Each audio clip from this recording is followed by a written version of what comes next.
नमस्कार, the SD news देख रहे हैं आप और आपके साथ मैं हूं देवाशीष कुमार। बिहार में इसी साल विधानसभा के चुनाव होने हैं।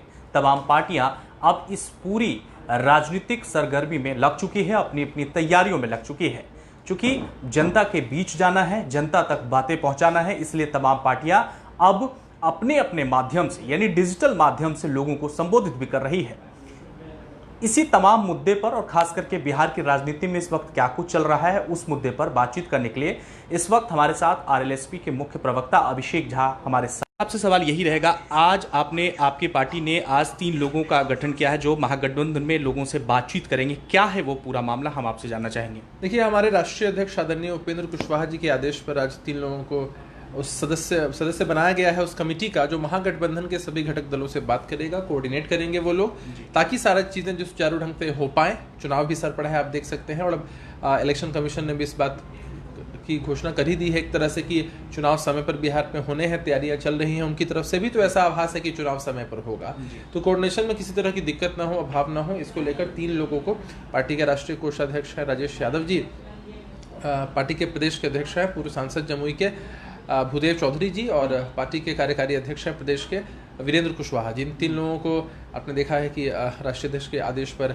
हमारे पार्टी के राष्ट्रीय प्रधान महासचिव माधव आनंद जी ने उनकी एक चिट्ठी निकालकर ये सूचना दी है मीडिया के सभी लोगों को। ये तीनों लोग ही कोऑर्डिनेट करेंगे महागठबंधन। अच्छा अभिषेक जी, एक और सवाल और महत्वपूर्ण सवाल, महागठबंधन में इस वक्त जो है वो आप लोग विपक्ष को बहुत बड़ा मुद्दा दे रहे हैं बातचीत करने के लिए, आप पर आरोप लगाने के लिए। एक तरफ जिस तरह से आरजेडी में शामिल हो गई ऐश्वर्या राय जी की सिस्टर तेज प्रताप, उस पर नाराज हो गए अपने ही भाई को लेकर के, और आपके ही पार्टी के एक नेता जो हैं वो कह रहे हैं कि इस बार जो हैं विधानसभा में तेजस्वी नहीं, आपके प्रमुख उपेंद्र कुशवाहा जी सीएम होंगे। किन्होंने कहा? हमारे पार्टी के राकेश जी हैं कोई।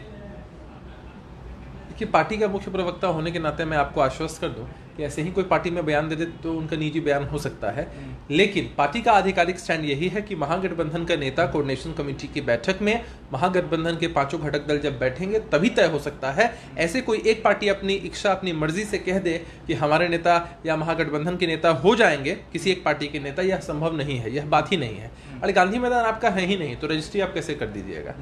तो गांधी मैदान अगर रजिस्ट्री आपको करनी है तो उसके लिए गांधी मैदान का ओनर भी तो होना आपको जरूरी है। तो इसलिए अगर किसी ने हमारी पार्टी से यह बयान दे दिया है तो मैं पार्टी का मुख्य प्रवक्ता होने के नाते पूर्ण रूप से इसका खंडन करता हूं। यह उनका निजी इच्छा उनकी हो सकती है, निजी बयान हो सकता है, लेकिन पार्टी की आधिकारिक राय ये नहीं है। और दूसरी बात, आपने जो पूछा करिश्मा राय जी जो शामिल हुई, ये राजनीति परिवारवाद की चीज़ नहीं है। सबसे पहली बात, अब हमारे ही परिवार में आप भी नोटिस कर सकते हैं कि अगर आप ही 3, 4, 5 भाई रहें और किसी की विचारधारा बीजेपी के साथ हो, किसी की आरएसएस वाली विचारधारा हो, किसी की कांग्रेस वाली हो, वामपंथी विचारधारा हो, तो सभी लोग स्वतंत्र हैं। कोई भी किसी भी विचारधारा के तहत किसी भी राजनीतिक पार्टी के साथ राजनीति कर सकता है। तो इसको इस तरह से देखने की जरूरत नहीं है। शामिल हुई है, ठीक है, अच्छा है, महागठबंधन को मजबूत करें, हम ऐसी आशा करते हैं, ऐसी उम्मीद करते हैं, तो उसको इस तरह से देखने की जरूरत नहीं है। अभिषेक जी, ये मुझे बताइए कि महागठबंधन में आप लोग मांझी जी को क्यों नहीं बना पा रहे हैं? आज स्टैंडिंग कमेटी की अंतिम दिन थी, मांझी जी भी बोल रहे हैं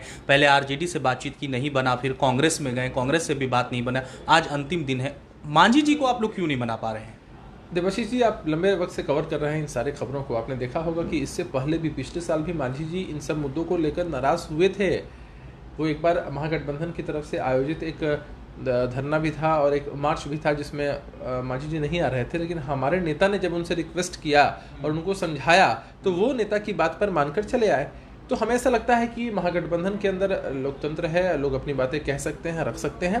मांझी जी ने कहा है और समय रहते मांझी जी को मना लिया जाएगा, इसमें कोई चिंता की बात नहीं। अभिषेक जी, अब भारत के प्रधानमंत्री नरेंद्र मोदी जी की बात कर लेते हैं। भोजपुरी और मैथिली में उन्होंने ट्वीट करके नवंबर तक सबको राशन मुहैया कराने की बात कह रहे हैं। आप लोग भी कह रहे हैं, बहुत लोग कह रहे हैं कि चुनावी ये एक एजेंडा है। क्या उसको किस नज़र से आप लोग देखते हैं? नवंबर तक ही क्यों? अगर आप सच में देश के गरीबों के हित के बारे में सोचते हैं तो ऐसा तो है नहीं कि नवंबर के बाद देश के जो गरीब हैं वो अमीर हो जाएंगे या उनकी कठिनाई दूर हो जाएगी। तो आप इसको चुनावी मुद्दा ना बनाइए। हमारे ही आग्रह है प्रधानमंत्री जी से कि नवंबर तक ही क्यों, उसके बाद तक भी गरीबों को इन सारी सुविधाओं का, इन योजनाओं का लाभ मिलना ही चाहिए। और दूसरी बात कि मैथिली तो मेरी भी मातृभाषा है, एक तरह से मदर टंग है और काफ़ी कर्णप्रिय भाषा है और बहुत ही मीठी भाषा है। आपने उसमें ट्वीट किया, आपने भोजपुरी में ट्वीट किया, एक तरह से आप लोगों को इमोशनल करना चाहते हैं कि किसी तरह से लोगों को इमोशनल किया जाए, ताकि ये जो चुनाव है उसमें कुछ इमोशनल करने से कुछ बेनिफिट मिल जाए, वोटों का ध्रुवीकरण हो पाए।